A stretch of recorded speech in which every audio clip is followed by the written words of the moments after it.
وقف لحظة، لا تروح بعيد. تسريبات سامسونج جالكسي S26 ألترا طلعت بدري وبأرقام مجنونة حرفياً، وفيه ميزة خصوصية بالشاشة انعرضت بمقاطع يد بيد، وبتخليك ما تخاف من اللي طالع شاشة جوالك بالمكان العام.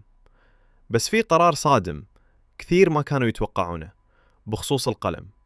تابع الفيديو للآخر عشان تعرف كل الجديد بالأرقام وبالتفاصيل اللي طلعت من التسريبات. السلام عليكم ورحمة الله وبركاته. حياكم الله يا جماعة، معكم قناة في اس. قبل لا نبدأ اعطونا لايك واشتركوا بالقناة وفعلوا الجرس، لأن هدفنا نوصل 20,000 مشترك قريب إن شاء الله. ويلا ندخل على التسريب اللي قلب مجتمع سامسونج فوق تحت، أداء ومعالج وأرقام أنتوتو. أول شيء خلونا نتكلم عن الأداء. حسب التسريب اللي انتشر بدري فيه نتائج بنشمارك حقيقية لجالكسي S26 ألترا قبل الإطلاق الرسمي. الجهاز يجي بمعالج سناب دراجون 8 إليت الجيل الخامس، نسخة 4 جالكسي، يعني نسخة مكسورة السرعة وموجهة لسامسونج والأقوى. هنا رقم أنتوتو، الجهاز حقق 3,720,219 على أنتوتو، وهذا رقم يعتبر قفزة كبيرة، ويعطيك انطباع أن سامسونج ناوية تدف الأداء لآخر شيء هالجيل. نتائج جيج بنش للمعالج. نجي لجيج بنش على جيج بنش 6. الجهاز جاب 3648 بالنواة الواحدة، وجاب 10,898 بالأنوية المتعددة. واللي يهم هنا أن قفزة المولت كول واضحة، وتعطيك إحساس أن الجهاز بيكون وحش بالمهام الثقيلة زي المونتاج على الجوال وتعدد المهام. والألعاب اللي تعتمد على المعالج بقوة، اختبار 3D مارك والثبات والحرارة. طيب، كيف وضع الرسوميات والثبات مع الضغط؟ في اختبار 3D مارك وايلد لايف اكستريم على وضع الستريس تيست طلع ثبات حوالي 53.2%، ومذكور أن الحرارة وصلت 44 درجة مئوية مع الاستخدام المتواصل.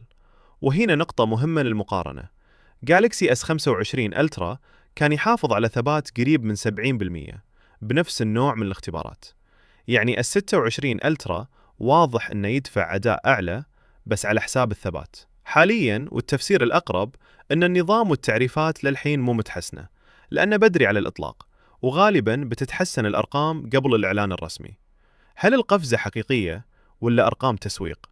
من اللي نشوفه، الأرقام تقول فيه نقلة واضحة عن الجيل اللي قبله، خصوصاً بالمولت كور، وبرضه أداء المعالج الرسومي واضح إنه أقوى.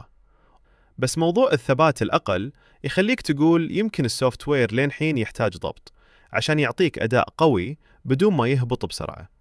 يعني باختصار، الجهاز شكله وحش، بس سامسونج لازم توازن بين القوة والحرارة والثبات.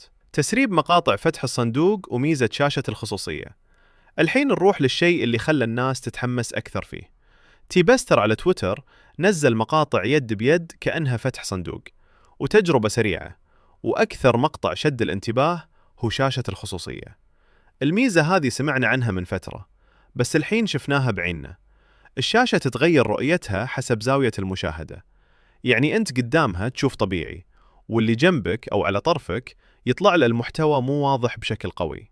وهذا لو طلع بنفس الشكل، بالنهاية ممكن يصير من أقوى المميزات الحصرية بS26 ألترا، خصوصاً للناس اللي تستخدم جوالها بالدوام وبالكافيه وبالطائرة وبأي مكان عام.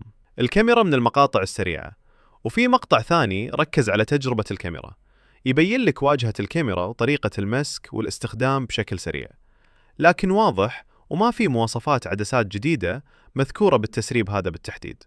بس المقاطع تعطي إحساس أن سامسونج مكملة على أسلوب الألترا المعتاد، مع تحسينات بسيطة بالشكل والتجربة. صدمة القلم وعدم وجود بلوتوث، وهنا الخبر اللي كثير ما راح يعجبهم. التسريب يأكد أن جالكسي S26 ألترا ما فيه دعم بلوتوث في قلم S Pen، يعني انتهت آمال رجعة اير اكشنز.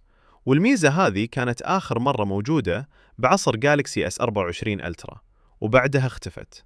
وبرضو فيه لقطة واضحة تبين مكان القلم بالجهاز، وهذا يعطي انطباع أن التصميم الداخلي ما تغير جذرياً، وسامسونج ما زالت على نفس فلسفة الألترا مع تعديلات محسوبة. من هو مصدر التسريبات؟ التسريبات والأرقام والمقاطع انقال إنها من شخص معروف بالتسريبات اسمه سهيل كهرال على تويتر. وطبعاً لازم نذكر إن أي تسريب قبل الإطلاق يظل قابل للتغيير، لكن كثرة التفاصيل والأرقام والمقاطع تعطيه مصداقية أعلى من التسريبات الكلامية المعتادة. هذا كان كل الجديد عن جالكسي S26 ألترا، من أرقام الأداء لميزة شاشة الخصوصية لصدمة القلم. إذا عجبك الفيديو لا تنسى اللايك واشترك بقناة VS عشان نوصل 20,000 مشترك قريب إن شاء الله.